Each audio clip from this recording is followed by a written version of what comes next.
할렐루야. 주님의 은혜가 오늘도 여러분 삶 가운데 가득하시기를 주의 이름으로 축원을 드립니다. 자, 오늘 우리가 함께 나누고 있는 이 마가복음 8장 27절부터 38절까지의 말씀은 마태복음에도 나와 있는 마태복음 16장 13절부터 28절까지 또 누가복음에도 나와 있는 공통적으로 소개가 되고 있는 본문의 핵심이죠. 우리가 잘 알고 있죠. 베드로가 사람들이 나를 누구라고 하느냐라는 예수님의 질문에 대해서 대답을 이끌어냅니다. 물론 제자들이 이제 여러 대답들을 이야기하지요. 사람들은 더러는 엘리야라고도 하고 더러는 세례 요한이라고도 하고 서로는 선지자 중에 하나라고 합니다. 라고. 몰라게 이제 모습이 예레미야도 또 좀 닮으신 것 같고, 그러니까 내용을 알고 있는 구약의 성경을 이렇게 알고 있는 유대인들이 봤을 때 이 모습 자체를 보면 혹시 예레미야 같은 모습도 보이고, 영락없는 엘리야다. 또 심지어는 얼마 전에 죽은 세례 요한이다. 이런 모습들로 보여집니다. 근데 예수님이 이제 말씀하시죠. 그래, 그러면 사람들은 그렇고 지금 함께 하고 있는 너희들은 나를 누구라고 하느냐? 너희는 나를 어떻게 이해하고 있느냐? 이제 물어보죠. 그런데 베드로가 마태복음에는 조금 더 상세하게 얘기를 하고 있죠. 마태복음에는 주는 그리스도시요 살아계신 하나님의 아들입니다 라고 고백을 하고 있는 내용을 오늘 본문에서는 또 물으시되 29절이죠. 너희는 나를 누구라 하느냐? 베드로가 대답하여 이르되 주는 그리스도시니이다 라고 대답을 합니다. 이에 자기 일을 아무에게도 말하지 말라 경고하시고, 칭찬은 없습니다. 지금 여기서 마태복음에서는 이제 그 부분에 대해서 정확하고 명확하게 짚어주시고 주님이 넘어가시는데, 또 여기서는 그 고백에 대해서 거기서는 그리스도시요 살아계신 하나님의 아들입니다 라고 고백을 했는데, 여기서 이제 그리스도이십니다 라고 고백을 합니다. 그런 차이를 보자는 게 아니라 우리가 27절부터 38절까지의 본문에서 앞에 연결되어 있는 본문으로서의 의미를 좀 살펴봐야 된다는 겁니다. 앞에서 우리는 벳세다에서 예수님께서 한 맹인의 눈을 뜨게 하신 귀한 사건을 우리는 바라봤습니다. 어제 새벽에 그 본질이 뭐냐? 그 본질은 눈을 떠서 이 사람이 보고 싶은 것과 보이는 것대로 보는 삶이 아닌 주님의 인도를 받아서 중요한 겁니다. 눈을 띄워주기 전에 주님이 그 어두운 눈을 가지고 있는 이를 팔을 붙잡고 광야 곧 마을 바깥으로 나와서 거기서 눈을 뜨고 그의 곁에서 눈을 뜬 자의 곁에서 눈을 뜨고 난 다음에 가장 먼저 또 가장 긴밀하게 봐야 될 존재가 세상이 아닌 나다라는 걸 이야기해 주신 바로 그곳. 그래서 눈을 뜬 사건과 그리고 눈을 떠서 보고 싶은 대로 보이는 대로 보는 삶이 아닌 내가 여기 있으니 내가 보여주는 것과 봐야 할 것을 보는 삶을 살아가는 게 핵심이다 했는데, 오늘 이 베드로의 고백을 보니까 그건 연결이 되어 있는 겁니다. 그 본문과 뒤에 제자들이 은혜스러운 고백으로 베드로가 대표적으로 하지만 제자들이 갖고 있는 이해, 그 고백이 참 은혜스럽고 아주 정확한 고백이었었어요. 주는 그리스도시요 살아계신 하나님의 아들입니다. 그러면 앞에 있는 벳세다 맹인의 눈을 뜬 사건과 연결하자면 제자들이 어떻게 된 거죠? 눈을 뜬 겁니다. 눈을 떴습니다. 근데 더 중요한 거는요, 앞에 있는 사건과도 연결이 됐습니다만 눈을 떴으면 자기가 보고 싶은 대로 눈에 보이는 대로 그냥 보는 게 아니라 봐야 할 걸 봐야 되는 겁니다. 보여주시는 걸 봐야 돼요. 주님은요, 바로 눈을 뜬 제자들에게, 눈을 떠서 고백한 베드로에게 뭐라고 얘기합니까? 30절. 먼저 이에 자기 일을 아무에게도 말하지 말라 경고하시고, 여러분요, 아무에게도라는 말은 너희만 알고 있어 이게 아니에요.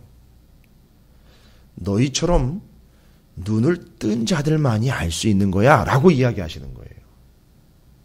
그러니까 눈을 뜨지도 못한 채로 예수가 누군지만 듣게 되면 어떻게 될까요? 눈을 떠서 보지 못하는 채로 듣기만 하면 마음대로 상상한다는 겁니다. 장님이 코끼리 만드시듯 그렇게 이해한다는 거예요, 주님을. 그래서 자기 마음대로, 자기 생각대로 생각을 하게 돼 있다는 거죠. 그래서 주님이 이런 경고의 말씀을 하신 거예요. 그러니까 그들한테 이야기로만 들려준다고 될 게 아니라 직접 눈을 떠서 너희들처럼 봐야 할 걸 보는 존재가 돼야 된다라는 걸 이야기하는 거예요. 그래서 그들도 지금 나를 보고 너희가 고백한 것처럼 직접 나를 보고 그 눈을 떠서 봐야 될 걸 보는 존재들이 돼야지, 그냥 막연하게 이야기만 듣고 마음대로 자기네가 상상해내는 예수를 만들어내서는 안 된다라는 그런 의미로 좀 보시면 될 것 같아요. 하여튼 그게 중간에 삽입이 돼 있고, 아까도 말씀드렸죠. 눈을 떴으면은요, 더군다나 여기도 주님이 바로 곁에 계시잖아요. 눈을 뜬 제자들 곁에 계시잖아요. 벳세다의 그 맹인 곁에도 주님이 계셨어요. 그래서 눈을 떴으니 이제는 내가 보여주는 것, 보아야 할 것 봐야 된다. 볼 게 뭡니까? 봐야 할 것 보여주시는 것이요. 그게 31절이에요. 그게 31절입니다. 여러분, 이게 상당히 중요한 구절입니다. 마가복음에서 분수령이 되는 구절이에요.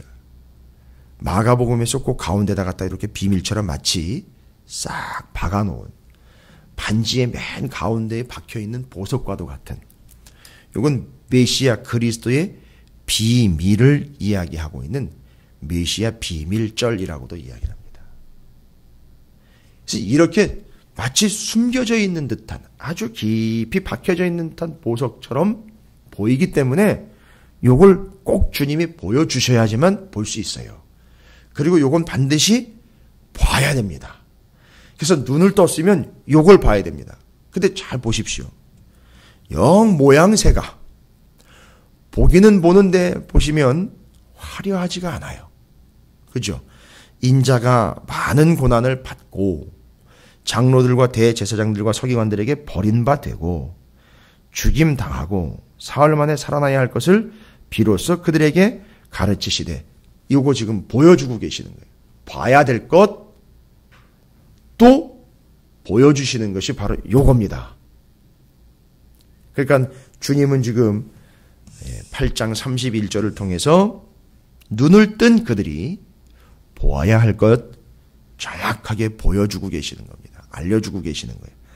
그런데 보세요. 32절에 드러내놓고 이 말씀을 하시니, 드러내놓고는요, 보여주시니 이런 얘기예요. 드러내놓고 보여주신 거잖아요. 요거야 요걸 봐야 돼 라고 드러내놓고 이 말씀을 하시니 베드로가 예수를 붙들고 항변하매 갑자기 반전이 일어납니다. 이제 간 눈을 뜬 베드로가 항변을 합니다. 여기 항변이라는 말은요, 마태복음에 나와 있는 내용들과 연결을 해보시면 또 아시겠지만 우리나라 말로는 충분히 표현이 안 돼 있어요. 항변했다라는 말은 예수님을 꾸짖었다는 얘기예요. 참 어이가 없는 일입니다. 그러니까 예수님을 야단쳤다는 거예요. 보여주시고 보아야 할 것을 31절로 일러주셨는데, 지금 베드로는요, 눈은 떴으나 보아야 할 것 보여주시는 것은 보지 않고 뭐 하고 있는 거죠?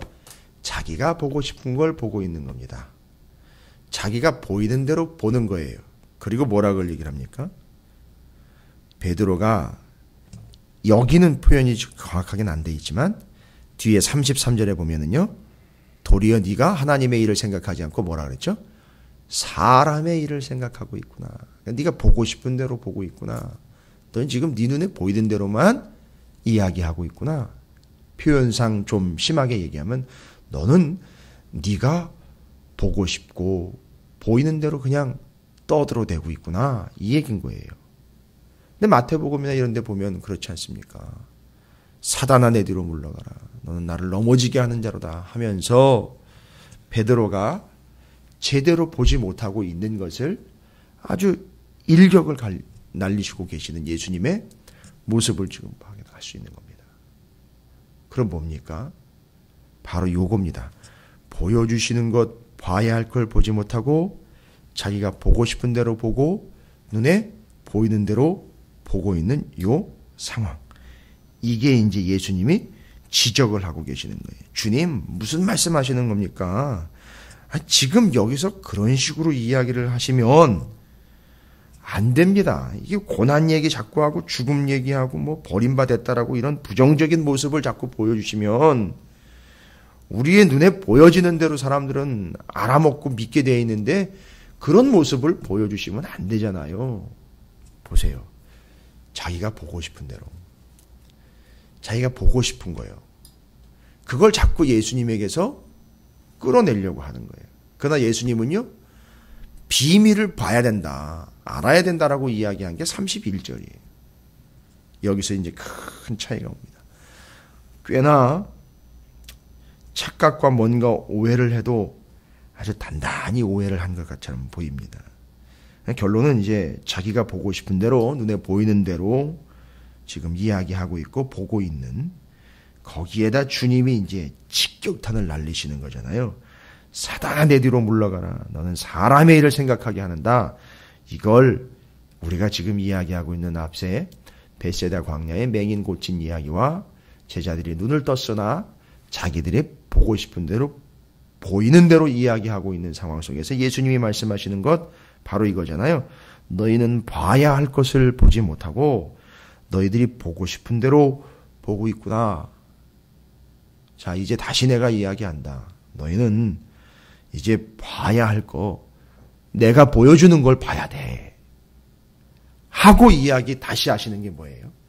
31절을 다시 거듭 재차 강조하시는 게 34절입니다, 여러분. 너희는 내가 보여주는 거, 보아야 할 것을 그걸 봐야 돼. 라고 이야기하면서 자, 이걸 봐. 이러진 않고요. 자, 여기 요걸 봐야 되죠. 왜요? 31절을 이야기했으니까 이미. 그건 봐야 될 걸 이야기했으니까 그걸 제대로 보는 삶을 어떤 삶이라고 예수님이 표현했느냐 하면 34절에 무리와 제자들을 불러서 이르시되 누구든지 나를 따라오려거든 자기를 부인하고 자기 십자가를 지고 나를 따를 것이니라. 여러분 여기에 그 비밀이 담겨 있는 겁니다. 주님이 보여주시는 것과 우리가 제자로서 성도로서 보아야 할 것을 보는 삶, 주님이 보여주시는 걸 보는 삶, 봐야 할 걸 반드시 보는 삶, 이걸 한마디로 정의를 하신 거예요, 여러분.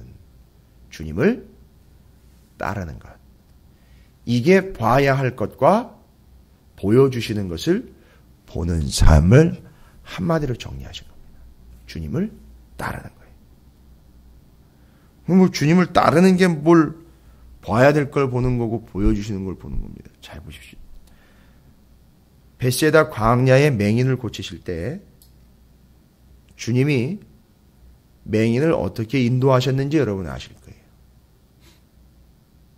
한 손은 가야 할 방향을 지시를 하시면서 한 손은 맹인의 팔을 부축을 하면서 그렇게 끌고 가셨단 말이에요. 그러니까 지금 예수님이 제자들에게 나를 따르라 라고 이야기하시는 것은 한 손은 가야 할 방향을 가르치시면서 한 손은 제자들을 끌어안고 다독거리시면서 팔을 붙잡고 가자, 따라와라 하고 가는 모습입니다. 여러분 이걸 상상을 하셔야 돼요. 그래서 가자, 따라와라, 따라와라, 가자라고 할 때 주님의 한 손이 목적지를 향하고 있고 한 손은 따라와야 될 제자들을 붙잡고 있는 거예요. 그러니까 요게 바로 봐야 할 것과 내가 보여주는 것을 봐야 된다. 그러면 이 말씀은 이렇게 이야기를 하는 거예요. 그들을 붙잡고 따라와라. 저기로 가자. 거기로 가자라고 이야기하는데 이거죠. 주님의 얘기는 첫 번째 뒤를 돌아보지 말고 내가 가자고 하는 앞을 좀 봐라. 이 얘기인 거예요. 그러니까 눈을 떠서 이제는 봐야 할 걸 봐야 하는 제자들의 삶을 이렇게 표현을 할 수 있습니다. 따라오라는 말로. 두 번째는요. 첫 번째는 뒤를 돌아보지 말고 좀 앞을 봐라는 게 지금 계속 지시를 하고 계셔요. 앞을. 두 번째는요. 나를 봐라 얘기해요. 나를 봐라. 나를 봐라. 왜요? 예수님이 길이고 진리고 생명이니까 나를 봐라 이거예요. 어딘지 잘 모를 수도 있지 않습니까? 정확하게는요. 그러나 주님만 보면 되거든요. 여러분 시편 23편에 사망의 음침한 골짜기를 지나가는 양 떼는요, 음침한 골짜기를 봐서는 안 됩니다. 그걸 통과할 때 인도하고 있는 인도자인 목자를 봐야 되는 거예요. 그리고 저 앞에 짤마웨트라고 그러는데 그 음침한 골짜기, 해가 들지를 않아요. 그러니까 어두컴컴합니다. 근데 저 끝에 보니까 희미한 빛이 저기 있어요. 그래서 지금 거기를 향해 가고 있는 거예요. 근데 인도를 받아 가는 겁니다. 그러니까 저기를 보면서 지금 현재 어두운 골짜기를 지나니 인도 중인 목자를 보고 가는 겁니다. 지금 예수님이 그 상황을 재현을 해내시는 겁니다. 그래서 뒤돌아보지 말고 저 앞을 봐라. 그리고 지금 어두운 길을 인도하고 있는 나를 봐라. 그리고 목적지를 쳐다봐라. 요 얘기입니다. 요청인 거예요. 그러니까 봐야 할 것과 보라고 말씀하시는 것을 보는 삶은 뭘 이야기하느냐 하면 어렵지 않습니다. 주님을 따르는 걸 이야기하는 거예요. 주님을 따르는 거. 완벽하게 주님을 따르는 거. 이제 결론 내겠습니다. 눈을 떠 다른 것을 보지 아니하고 주님이 가자 하시는 방향과 주님만을 보면서 목적지를 바라보는 길이 되신 주님을 따라가는 그 모습. 이게 눈을 뜬 모습이에요. 제대로 눈을 뜬 겁니다. 제대로 보고 있는 거죠. 그런데 참 제가 은혜를 많이 받은 묵상인데 눈을 떠 주님을 온전히 따르는 모습을 한마디로 이야기하면 눈을 떠 주님께 눈이 멀어버린 삶을 살아가는 이들의 삶이 돼버린 거예요. 왜요? 주님만 바라보며 주님만 따라가고 있으니까요. 이게 진짜 제자들의 봐야 할 것과 보여주시는 것을 보고 따라가는 삶이에요. 주님만 따르는 삶. 왜 그렇게 눈을 뜨게 하셨나? 눈이 멀게 하시려고요. 주님만 바라보며 주님께 눈이 멀어버려 주님만 따르는 참된 제자가 되게 하기 위함이었다. 그러나 걱정하지 마십시오. 주님께 눈이 멀어버리면 주님이 목적지까지 인도하신다는 거죠. 주님이 함께 하신다는 거죠. 걱정 없다는 거죠. 사망의 음침한 골짜기에서도 염려 없다는 거죠. 여러분, 우리의 삶이 눈을 떠 주님 봐야 할 것을 보고 주님께 눈이 멀어버린 주님을 그렇게 따라가는 삶이 되시기를 주님의 이름으로 축원을 드립니다.